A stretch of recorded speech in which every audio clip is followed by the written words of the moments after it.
Bienvenidas y bienvenidos a Tras el Telón del FIT.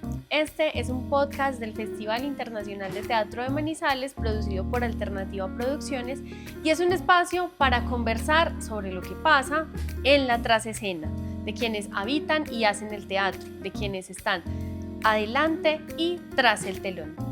En este episodio tendremos un invitado muy especial de la compañía hispano-chilena La Llave Maestra. Él es Álvaro Morales, actor, pedagogo y director de esta compañía que ha dedicado su vida a la creación teatral a través del objeto y la imagen. Álvaro Morales ha transitado los caminos de su formación con la impronta de Jacques Lecoq y otros referentes del gesto y la imagen. Ha explorado la creación entre el cuerpo, la visualidad y el objeto, a través de la cual ha creado obras con las que ha recorrido más de 18 países con su compañía La Llave Maestra. Mi nombre es Eloisa Castillo Torres y los estaré acompañando en este episodio en la cual tendremos una conversación con Álvaro para explorar su historia, sus formas de creación, la historia de su compañía La Llave Maestra, su relación con el Festival Internacional de Teatro y todo lo que hay detrás del telón. Estamos en este episodio con Álvaro Morales de La Llave Maestra desde Chile. Álvaro, bienvenido tras el telón del FIT en este Festival Internacional de Teatro de Manizales. Quisiera que nos contaras cómo fueron esos primeros pasos en el teatro, cómo llegas al teatro. ¿Cómo llego al teatro? Una larga historia. Hace ya 28 años ya que empecé con esto del teatro. Cuando salí del colegio, digamos que con esta educación formal que tenemos en nuestra cultura, ¿no? En Latinoamérica. En Latinoamérica y en el mundo, de estudiar sentados en una silla con el profesor delante. Yo era un niño muy inquieto, muy físico, que entonces siempre me iba bien en el colegio, pero siempre tenía como mala conducta, digamos, porque me paraba, me iba con mucho movimiento, muy deportista, me gustó mucho lo físico. Pero claro, no sabía qué podía estudiar. Entonces me fui a viajar. Viajé por Bolivia, Perú, todo Chile, un poco buscando mi camino. Y en eso llegó justo una escuela de teatro a Chile, de un maestro chileno que se llama Rodrigo Malbrán, que era alumno de Jacques Lecoq, ¿sí? Del maestro francés. Entonces él armó esta escuela con este método nuevo y me llamó la atención y pasé a verla, fui a ver un trabajo que estaban haciendo los primeros alumnos de esa escuela y me maravilló, quedé así como, ¿esto qué es? Como algo totalmente distinto, totalmente nuevo, y postulé a la escuela. El año siguiente, me llamaron después cuando yo estaba de viaje, me dijeron, quedaste en la escuela, así que volví a Santiago y me metí en la escuela, que dura 2 años, que es igual que la escuela de Lecoq en Francia. Y esa escuela cambió mi vida de alguna manera, como que ahí me di cuenta que eso es lo que yo quería hacer, lo que yo quería trabajar, lo que quería desarrollar en mi vida como un camino. Después armé una compañía con exalumnos de la escuela, compañeros míos, de hecho con esa compañía que se llamaba Ciclos. Vinimos a Manizales al festival el año 2002 y estuvimos con una obra en la calle y después, bueno, armamos La Llave Maestra más adelante y así sucesivamente me agarró el teatro. Bueno, tú hablas de algo diferente y de un referente muy fuerte de Jacques Lecoq, de esa escuela que es la Escuela de la Mancha, La ¿no? En Mancha, Chile, sí. la Escuela de la Mancha es la que estamos hablando, pero quisiera que detalláramos un poco más qué encontraste diferente, o sea, del teatro tradicional a eso que encontraste allá en la escuela. Lo novedoso, lo innovador que hizo Lecoq es que de alguna manera el teatro occidental venía muy preso del realismo, venía muy preso también del texto, está todo basado en un teatro textocentrista, por decirlo así. Y lo que hizo Lecoq fue recuperar las tradiciones populares de teatro, las tradiciones europeas, por decirlo así, la comedia del arte, el clown, la pantomima, el trabajo de los objetos, el melodrama, la tragedia griega, y siempre desde el trabajo físico, porque de hecho él venía del deporte también. Y él junto a otros como Darío Fo, Giorgio Strehler, fueron como renovando la escena europea en ese momento, introduciendo esta idea de que el actor también tenía que saber de danza, de música, como los juglares antiguos, ¿no?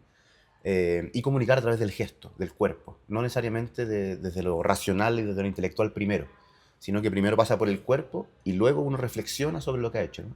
Y lo mismo con el espectador, primero siente y luego saca sus deducciones.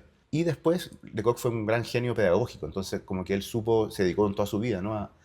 a enseñar esta manera de acercarse al teatro, de formar actores, pero también de formar creadores, que trabajaran en el teatro desde también sus propias ideas, ¿no? No necesariamente desde un texto de un dramaturgo antiguo, o desde estar siempre ligado a un otro, sino que también formar colectivos, formar compañías y formar nuevas dramaturgias. Entonces, desde ahí yo creo que eso me atrapó, la frescura que tiene eso. Justamente sobre esa relación entre la creación propia y también el trabajo del Mm, cuerpo, cómo se ha venido desarrollando eso, cómo te has conectado también con esa dimensión mm, de la creación artística y de la creación, digamos, no referenciada totalmente, obviamente mm, siempre hay unos referentes, pero hablas entonces ahorita de no estar ligado a las ideas de otro, cómo es también ese trabajo que se explora desde el mm. trabajo de Álvaro y con su compañía, por supuesto. Sí, bueno, un poco la premisa, cuando nos juntamos con Edurne, que es la otra directora de la compañía, a pensar esta idea de la llave maestra, nuestra inquietud principal era cómo podíamos hacer un teatro y crear nuestro propio teatro, que dijera lo que nosotros queríamos decir y que no estuviera ligado siempre a una historia, a la adaptación de una novela, de un cuento o de un texto dramático, sino que descubriéramos de alguna manera, que descubriéramos la obra escribiéndola en escena, ¿no? En ensayos. Entonces, nuestro trabajo se basa en procesos creativos más o menos largos, de varios meses de trabajo, donde venimos con una idea, ¿cierto?, de lo que queremos contar, lo que queremos decir, pero el cómo queremos hacerlo es un descubrimiento que se va haciendo a través de los meses de ensayo y más que en el imponer ideas, en el descubrir cómo sacamos esa idea a la luz, ¿no? Por ejemplo, en Pareidolia o El Carnaval de los Animales o Nómadas, nuestras obras, nosotros mismos nos hemos sorprendido de cómo aparecen estas escenas, ¿no? Entonces después el público nos dice, pero ¿cómo se les ocurrió esto? Nosotros decimos, no se nos ocurrió, nos pasó mientras trabajábamos durante mucho tiempo, ¿no? Sí, Porque, claro, no es cierto. como que de repente me amanecía, se me ocurrió una idea, no, es como que las vamos descubriendo, trabajando, puliendo. Con la experiencia, Claro, claro, la práctica. lo que el público ve es la punta del iceberg. Y todo lo que hay abajo es un montón de trabajo que está de muchos años, de mucho trabajo también. Claro, todo un proceso y bueno, ustedes es como la llave maestra, Edurne y tú Álvaro, se dedican a un tipo de teatro muy especial que es el teatro visual y de Mm, objetos. ¿Cómo llegan también ahí? Que hay una gran mm, diferencia, digamos, con el teatro tradicional, con el teatro, digamos, más mm, físico, más de dramaturgia, mm. ¿cierto? Que obviamente también hay una Sí. dramaturgia dentro del teatro visual y objetos. Entonces, cómo se llega ahí también y cómo es esa exploración de lo que tú Mm, dices, porque en escena uno ve algo totalmente sincronizado, un diálogo entre el movimiento y la precisión mm, que es increíble, entonces también cómo se llega ahí mm. y bueno, cómo va entonces ese teatro visual y de objetos. Bueno, yo creo que este teatro visual y objetos es una amalgama de múltiples intereses que nosotros tenemos y que participan también en esta idea de la visualidad, que es como reunir muchas disciplinas que participan en el teatro, pero que muchas veces están como al servicio del texto, ¿no? El movimiento, la iluminación, la música, el trabajo con los objetos, el vestuario. Entonces nuestra idea era que esos elementos, que muchas veces son secundarios, fueran los principales narradores de estas puestas en escena, ¿no? Y también nuestros intereses que nos encanta, son muy curiosos, entonces nos encanta la magia, la danza, el circo, las artes visuales, la música. Entonces, decíamos, ¿cómo metemos todo esto en un mismo saco y le damos coherencia y creamos espectáculos que sean significativos, ¿no? Claro, eso requiere primero mucho rigor, porque en el fondo no es mezclar por mezclar, sino que hay que investigar, hay que saber de danza, hay que saber de circo, hay que saber de música, hay que meterse en cada disciplina, manejarlas, para poder ir introduciéndolas en este lenguaje, para que no sean como decorativas, sino que sean fundamentales en la expresión dramática de las escenas. Y de alguna manera ese teatro visual se basa en una narrativa más cerca de la poesía que a la novela. De estas obras que han sido también descritas como innovadoras y justamente tú lo decías ahorita que se acercan un poco más a la poesía, el tema de la escritura, Mm, cómo lo manejan, quién escribe, Edurne, tú, mm. cómo manejan esa Sí, compactación de la obra. claro, el trabajo de dramaturgia va muy ligado al de dirección en nuestro caso. Con Edurne hacemos la dramaturgia y la dirección. Lo que primero hacemos es tener el tema central, ¿no? Por ejemplo, en pareidolia, queríamos hablar de este fenómeno de la pareidolia, de lo que hace nuestra mente, ¿no? Entonces, primero improvisamos como libremente, fuimos jugando, encontrando escenas, como un puzzle. Encontramos la escena por acá, otra por allá, otra por acá. Fuimos con fragmentos, trabajamos mucho en fragmentos. Una vez que tenemos varios fragmentos, empezamos a unirlos como por coherencia, ya sea simbólica, visual, de ritmo, de color, de género. Estas dos partes que son más cómicas van juntas, pero mejor que esta vaya después que esta, porque esta termina y naturalmente le puede dar pie a esta otra.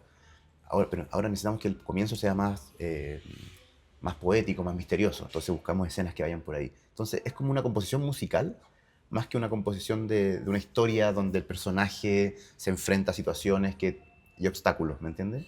En esta edición del 57º Festival Internacional de Teatro de Manizales, ustedes con la llave maestra también se presentan con otra obra, además de Pareidolia, que es El Carnaval de los Animales, que tiene también otro derrotero de composición, otra puesta en escena, otro trabajo también actoral, pero que además ustedes manejan con dos formatos, que puede ser el formato solamente de la compañía o un diálogo musical. Entonces, ¿cómo es también este proceso de creación, pero además de empalme, ustedes que están viajando constantemente a otras ciudades, a otros países, conectándose también con otras experiencias y con otras artes en los festivales? Entonces, ¿cómo hacen este trabajo? Bueno, la verdad que este es un trabajo que nos encanta. Este espectáculo ha sido un regalo para la compañía. Esto fue originalmente una coproducción con una orquesta en Chile, la Orquesta de Cámara de Valdivia, que, que nos conocimos, hicimos muy buena amistad y ellos nos dijeron: queremos trabajar con ustedes. Propóngannos algo que ustedes crean que puede ser, participe la orquesta. Y nosotros dijimos El Carnaval de los Animales, que es una pieza musical que nos encanta y que le veíamos que tenía muchas posibilidades escénicas y que casaba muy bien con nuestro lenguaje de sorprendente, de transformación de objetos, de espectáculo familiar. Y cómo nosotros le dábamos una visualidad a una pieza tan famosa, que se ha hecho muchas veces, pero con un punto de vista original, propio, y que tiene el desafío de, claro, de participar y estar muy esclava de la música, por decirlo así. O sea, siempre la imagen resalta la música y pone en relieve la música. Entonces lo que el público ve y escucha es siempre una composición total, armónica, ¿no? No va la música por una parte y la imagen por otra, sino que se unen y se potencian en este espacio. Entonces, cuando lo hacemos con orquesta, claro, no podemos viajar con una orquesta. Entonces, se dio otro fenómeno muy bonito, que es el intercambio cultural. Nosotros, a los lugares donde vamos, por ejemplo, estuvimos en Medellín la semana pasada, trabajamos con la Orquesta Sinfónica de Medellín, acá vamos a estar con la Orquesta Sinfónica de Caldas. Entonces trabajamos previamente con el director o con la directora de la orquesta, le mostramos el video, le mostramos las partituras, le contamos un poco cómo es los tempos, ciertos detalles técnicos. Ellos la estudian por su parte. Entonces cuando nos juntamos el día del ensayo, ellos ya vienen con la pieza obviamente muy preparada. El director o la directora ve dónde son los pies de que tienen que entrar, dónde tienen que parar, cuál es, qué sé yo. Y entonces hacemos eso una vez y después hacemos una pasada entera. Y ahí vamos puliendo pequeños detalles, pero en 4 horas ya la tenemos ensamblada. Y después ya hacemos las funciones. Actuar con la música en vivo, con los pianos, son 2 pianos, cellos, violines. Es un deleite, la verdad. Nosotros decimos que el Carnaval de los Animales es una obra que uno tiene que venir a ver como quien entra a un paisaje, ¿no? Como quien contempla una puesta de sol, quien contempla un atardecer, o sea, un amanecer, o que está en la montaña, con esta idea de estar abierto a recibir con los sentidos una música hermosa y unas imágenes que son conmovedoras. Bueno, Álvaro, justamente en ese intercambio también cultural y en el intercambio también que se da a través de estas giras de festivales y estas entradas a festivales, ¿cómo llegó esa relación también con el Festival Internacional de Teatro? Nos contabas ahorita que en el año 2002 fue la primera participación con otra compañía que tenías en esa época, y cómo regresas entonces 23 años después, ¿con dónde se volvió a encontrar esa conexión? Sí, ha sido un camino muy largo, muy hermoso. La vida es hermosa. Entonces nos regala esta sorpresa. En el 2002 yo tenía una compañera muy joven y tenía una compañía que se llamaba Ciclos y tenía un espectáculo muy bello. En ese tiempo uno postulaba al festival, me acuerdo, con estas cintas VHS. La mandamos de Chile por correo, esperamos 2 meses a que nos contestaran. Todo eran otros tiempos, ¿no? Y Y era nuestra primera obra como compañía, todos teníamos 23 años, y nos llegó y dijo, sí, están seleccionados al festival. Fuimos al Festival de Calle de Bogotá y al Festival de Manizales. Ya, excelente. Viajamos, nos vinimos, la primera vez que salíamos de Chile. El primer festival internacional que fuimos acá. Y nuestra obra era de sala. Pero, como lo hicimos en calle, dije, había que ir, había que hacerla, ¿no? Teníamos que hacerlo. Entonces fuimos, y aquí en Manizales nos pusieron en la plaza, esta que está acá, Bolívar. sí, esta que está acá cerca, La Plaza de Bolívar. Plaza de Bolívar. Y bueno, pusieron luces, qué sé yo, se llenó, la noche fue hermoso. Y Octavio Arbeláez le encantó, le encantaba esa obra, le encantó y bueno, fue un exitazo.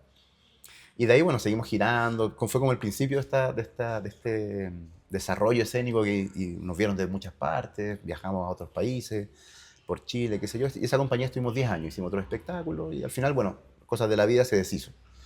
Yo me fui a España, empezamos un nuevo camino con Edurne, formamos la llave maestra, entonces fue como empezar otra vez, armar todo, contacto. Perdimos el contacto con el festival y después de muchos años volvimos a Chile y hace un par de años atrás, como Octavio Arbeláez también va mucho a Chile, va a ver el festival Santiago Off, nos vio en el festival Santiago Off, le gustó el trabajo, después por agenda no pudimos venir, y así fue pasando el tiempo hasta que el año pasado Octavio nos dijo, vengan a Confama, al Festival de Confama en Medellín, con Pareidolia y el Carnaval.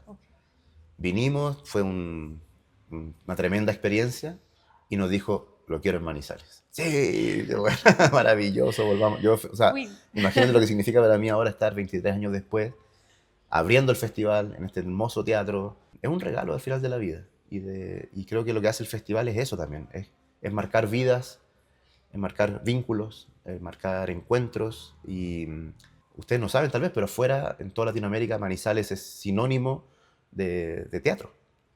Yo no sabía que, por ejemplo, el otro día, no sé si era el alcalde o alguien que habló, dijo Manizales de la ciudad que con mejor calidad de vida de Latinoamérica. Claro, eso no sabíamos nosotros en Chile, pero sí sabíamos que hay un festival de teatro. Es muy importante la cultura porque genera estos vínculos mágicos, poderosos, que trascienden y que impactan en las personas. Justamente, ¿qué representa entonces el Festival Internacional de Teatro de Manizales en este circuito latinoamericano y también iberoamericano? Porque tenemos también una conexión este año con España como país invitado. ¿Qué has visto tú, que has girado tanto y que has viajado por diferentes países, de esa referencia que tiene el Festival de Teatro de Manizales en la escena? Sí, bueno, yo creo que ahora, por ejemplo, en nuestros días hay muchos festivales, ¿cierto? Hay festivales grandes en Chile, aquí en Colombia, en Argentina, pero los festivales han sido un proceso lento de desarrollo en Latinoamérica y hablar de que esta es la versión 57, ¿cierto? Habla que es un trabajo sostenido en el tiempo, por eso digo que es un festival histórico en la región, porque fue la punta del faro que ha guiado a muchos festivales en toda Latinoamérica. Y ahora el festival es una referencia a nivel latinoamericano, sin duda, a nivel de programadores, de redes, de compañías, y sin duda que cumple un rol importante en esta red de trabajo que hace que las compañías podamos girar, podamos mostrar nuestro trabajo en otros lugares. Entonces, es increíble. Nosotros estamos muy felices. Pasemos también a ese tema formativo, que es un componente que ustedes manejan con la llave maestra, la escuela imaginaria. ¿Qué significa esto y cómo han también ustedes desarrollado esa ala formativa de la compañía, los talleres y la formación en los diferentes países de Latinoamérica y a dónde han estado? Sí, una pregunta grande, porque nuestro trabajo, como te decía, hemos estado nosotros estos 15 años de compañía muy encerrados, trabajando, y muchas veces nos han pedido talleres, hacen clases, y por lo general no tenemos tiempo, no es que no nos guste, nos encanta hacer clases. Pero claro, no trabajamos en universidades, no trabajamos en escuelas de teatro porque estamos enfocados 100% en la compañía. Y cada cierto tiempo hacemos talleres y siempre ha sido como muy significativo los talleres que hemos hecho en los festivales donde vamos. Entonces, en un momento, y con todo lo que hemos ya investigado y llevamos como compañía, más lo que significó para nosotros la escuela de Lecoq, la Escuela La Mancha, el cambio profundo que nos dio a nosotros esa pedagogía, siempre nos han dado ganas de compartirlo. Entonces, en el año 2023, con Edurne dijimos, tomémonos un mes de parar con la compañía y dedicarnos solamente a transmitirle a otros artistas profesionales nuestros conocimientos, nuestra experiencia, nuestro bagaje, ¿no? Y que puedan entrar como a trabajar con la llave maestra por un mes. Entonces armamos la Escuela Imaginaria, que es un proyecto que dura un mes, trabajos de 4 horas, jornadas de 4 horas diarias, todos los días, y está enfocado en artistas de todas las disciplinas escénicas, música, danza, teatro, ópera, circo. Y tratamos de compartir estos principios escénicos. Y la verdad que es un viaje hermoso, hemos hecho dos versiones en Santiago, una versión también de residencia en el sur de Chile, y hemos hecho en diferentes lugares como este proyecto, y ha sido muy significativo, es muy bonito porque nosotros aprendemos mucho de lo que vamos reflexionando sobre lo que ya hemos hecho, pero al compartirlo con otros y ver lo que provoca en otros es maravilloso porque los artistas ven una puerta de trabajo creativo que no, tal vez no tenían, y nuestra idea es como crear este espacio de entrenamiento constante actoral, porque tenemos que estar siempre como unos atletas, ¿no? Entrenando, entrenando, entrenando, porque la imaginación es un músculo al final. Nuestro trabajo apunta a recordar cómo creábamos cuando niños, cómo mirábamos el mundo cuando éramos niños, ¿cierto? Entonces, crear para nosotros no es inventar, sino que es casi que es recordar una forma de ver el mundo, un estado, que es desde el estado de la infancia, y de ahí fluye la creatividad naturalmente. Ustedes tienen ahorita una referencia o una inspiración muy grande que yo creo que los mantiene siempre en ese mundo infantil, en poderlo mirar a través de esos ojos, y esa es la integrante más pequeña Sí. de la llave maestra, cómo también la incluyen en su trabajo. Y bueno, este tema de viajar Sí. con la niña, con su hija, e incluirla también dentro de las funciones, en los festivales. Sí, bueno, es un regalo que nos ha dado un nuevo aire a la vida y a la compañía, a todos, no solamente a nosotros dos como papás y mamás, porque la presencia de Yune, que es nuestra hija, como todos los niños, juega, todo es un juego, porque los niños aprenden jugando, ¿cierto? No juegan para aprender, sino que aprenden jugando, porque el ser humano aprende jugando. Eso es lo que hemos perdido como cultura. Todo es un juego, aprendemos a caminar, levantándonos, cayéndonos, levantándonos, cayendo, aprendemos a que esto quema, tocándolo. O sea, la curiosidad es el motor del ser humano. Y ella está todo el tiempo, y nosotros, claro, como adultos nos cansamos, decimos, oye, pero ella, todo es un juego. Entonces, y está todo el tiempo creando de una manera increíble. Y juega con las cosas más simples, con un cartón, con un papel, juega con lo que tenga encima, ¿no? Entonces, nos ha refrescado mucho esa mirada fresca, esa mirada de inocencia también, donde todo es posible, donde todo tiene una nueva significancia, porque la mente no sabe para qué es una silla, no sabe para qué es un micrófono, ¿no? Lo inventa. Nosotros le damos un sentido útil. Entonces, la mirada de la infancia rompe la utilidad práctica y empieza con las utilidades poéticas y simbólicas. Y Yune, nuestra pregunta era cómo vamos a viajar con ella, porque claro, es una niña, pero a ella le encanta viajar, le encanta ir de festivales, le encanta estar en el escenario. Ha nacido en los escenarios cuando estamos ensayando, creando las obras. Entonces llegó un momento, cuando salía el aplauso veía a la mamá y quería entrar. Entonces cuando llegaba el aplauso la dejamos que entrara y subía al escenario, la gente se enternecía, aplaudía. Poco a poco eso le empezó a gustar. Entonces ella subía, al principio se subía y se agarraba de la mamá así. Poco a poco subía, ella miraba al público, hasta que llegó un momento en que ella nos dijo, yo también quiero actuar. Entonces estábamos en el carnaval de los animales y ensayaba una tortuga con la mamá.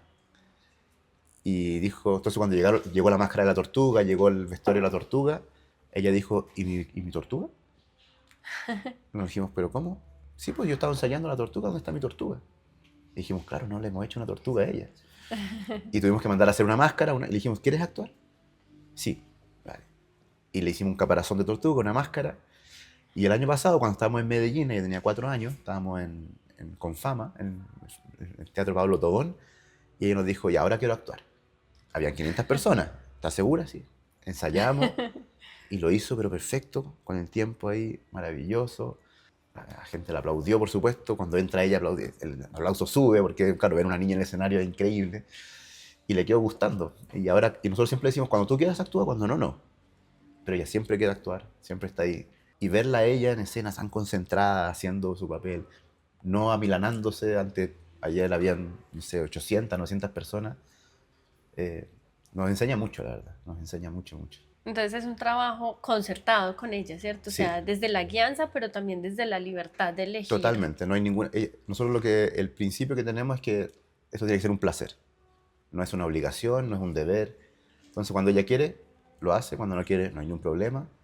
cuando quiere viene al teatro, cuando no se queda con otra persona en el hotel o jugando abajo en los camarines. O sea, esto no puede ser una obligación en ningún caso. Y bueno, también con el colegio, por ejemplo, la educación, como viajamos mucho, hemos tenido que hablar con el colegio porque la sacamos mucho, pero el colegio mismo nos dice, mira, ella tiene la mente así de abierta comparado con sus compañeritos, entonces dice, no necesita todavía el colegio, o sea, viene y sociabiliza, y es muy sociable porque juega con adultos, con niños, se hace amigo en los países donde vamos, ha visto muchas cosas, ha viajado por más de 10 países, entonces su vínculo, su relación está muy, muy fresca y su mente está muy activa, su capacidad lúdica, claro, convive con directores de teatro, con directores de danza, de bailarines, ha dirigido orquestas con los directores de orquesta, ha tomado la batuta y ha dirigido a las pianos. Entonces, claro, sus referencias culturales son grandes, por suerte. Entonces, eso también es una enseñanza que por suerte, allá el colegio donde la tenemos, lo valora y nos dice, oye, sigan. Bueno, justamente como ese semillero de esas nuevas audiencias, de ese nuevo público, esa formación en relación un poco a la imagen que tenemos del Festival Internacional de Teatro este año, ¿cierto? Que es recordar que primero, antes que el like, fue el aplauso y mandar a la mierda al algoritmo, como también desde el teatro visual, que es con un lenguaje experimental, podemos rescatar al espectador promedio, pero también atrapar a esas nuevas audiencias y que mandemos a la mierda del algoritmo en este mundo ahora dominado por pantallas, por la tecnología, ahora por la IA, que también la mencionabas un poco. Sí, yo creo que es un tremendo acierto lo que ustedes dicen de la mierda del algoritmo. Me siento tan identificado porque justamente yo crecí cuando niño jugando en el barrio, a la pelota, con el barro, haciendo travesuras, rompiendo vidrio, o sea, haciendo de todo. Lo que hacen los niños cuando se juntan y se aburren juntos, ¿no? Y ahora eso se ha perdido por las pantallas, las pantallas, las pantallas. Y lo maravilloso que tiene nuestro teatro y la fuerza que tiene también es que cautiva tanto a adultos, jóvenes, pero a niños. Y mucha gente nos dice, oye, mi hijo por fin estuvo, que no se queda quieto nunca, que está siempre con el teléfono. Se quedó 1 hora y 10 mirando la obra así, y riéndose y hablando, y ahora me comenta de la obra. O sea, logramos captar esa atención que está tan dispersa, se emocionan. Por eso también que es una decisión nuestra política, no incluir ahora inteligencia artificial ni grandes tecnologías, sino que seguir apostando por la tecnología humana, por el aplauso, que alguien decía, el aplauso es lo único hecho a mano que nos queda, ¿no? Es de las pocas cosas hechas a mano que nos siguen quedando. Creo que un teatro que cautiva desde lo simple, desde lo poético, desde lo artesanal, desde lo humano, conmueve incluso aún más en día de hoy. Álvaro Morales, ha sido un gran placer tener este viaje a través de este espacio tras el telón del Festival Internacional de Teatro de Manizales, sobre los objetos, sobre la imaginación, la poética también que significa el teatro visual y de objetos y el teatro en general. Muchas gracias por compartir este espacio, por compartir los conocimientos y estas formas de creación que ustedes tienen. Y pues por último, una invitación y por supuesto ese cierre de que debería llevarse un espectador que vea a La Llave Maestra, tu compañía, en cualquier lugar del mundo. Bueno, muchas gracias por la invitación. Me encanta conversar así también porque a veces las entrevistas son tan puntuales para invitar a una obra solamente, pero estos espacios de conversación, de reflexión, de profundizar en las artes escénicas es maravilloso, así que gracias por el espacio. Lo que nosotros queremos es que el público salga de nuestras obras distinto, que haya sido un viaje a la imaginación, a la sorpresa, al asombro, a la belleza, que vuelvan a conectarse con esa sensación de cuando éramos niños y teníamos esa mirada prístina del mundo, inocente, donde todo era posible. Entonces es una invitación a soñar, a sentir, a imaginar. Y ojalá que todo el mundo pueda venir a ver los espectáculos porque sabemos que les van a hacer bien al corazón y los van a conmover. Gracias por esta inspiración, por esta invitación de mirar lo cotidiano con otros ojos y ver lo visible en lo invisible, en este gran aliento poético que nos das y en esta invitación teatral a seguir viviendo el teatro humano a humano y desde el aplauso y desde esa conexión del uno con el otro. Muchas gracias también a quienes ven y escuchan Tras el Telón del Festival Internacional de Teatro de Manizales, un espacio que se ha creado justamente para ver escuchar un poco sobre esas dudas que quedan como espectadores de lo que sucede tras el telón de las funciones y de los festivales de teatro, en este caso de nuestro FIT. Muchas gracias y nos encontramos en un próximo episodio de Tras el telón del FIT.